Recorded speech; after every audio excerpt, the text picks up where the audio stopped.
আসসালামু আলাইকুম রহমতুল্লাহ।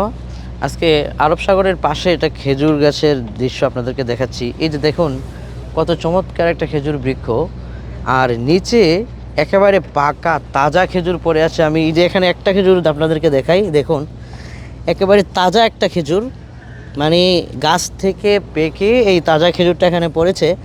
কিন্তু আশেপাশে কত মানুষ আসছে যাচ্ছে, কেউ কিন্তু খেজুরটা হাতে নিচ্ছে না। অর্থাৎ মানে যেখানে যেভাবে পড়ে আছে এটা এভাবেই আছে।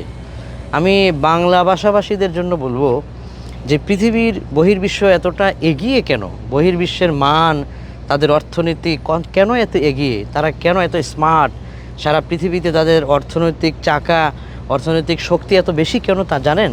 তা হচ্ছে লোভ বিষয়টা তাদের কাজ করে কম। আপনি যখন একটা বিষয়ে লোভ হয়ে যাবে মানুষ যখন লোভী হয়ে যাবে, তখন তার চারিদিক থেকে লোভী হওয়ার কারণে অহংকার চলে আসে।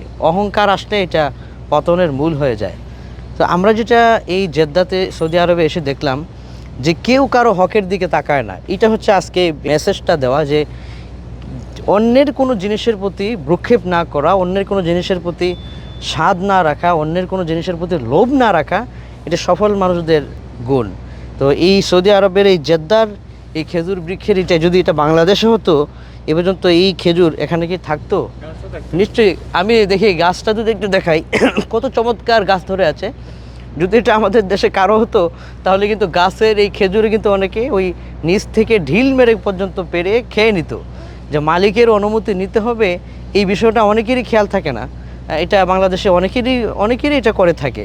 সো আমি যেটা মেসেজ দিতে চাই, অন্যের সম্পদ, অন্যের কোনো কিছু দেখে লোভ না করে আমাকে আল্লাহ যেটা দিয়েছেন সেটার প্রতি সবসময় সন্তুষ্ট থাকা এবং অন্যের বিষয়ের প্রতি লোভ না রাখা, এটাই হচ্ছে আজকের মেসেজ।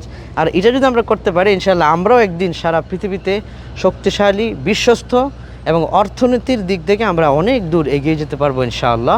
আসসালামু আলাইকুম ওয়া রাহমাতুল্লাহি ওয়া বারাকাতুহু।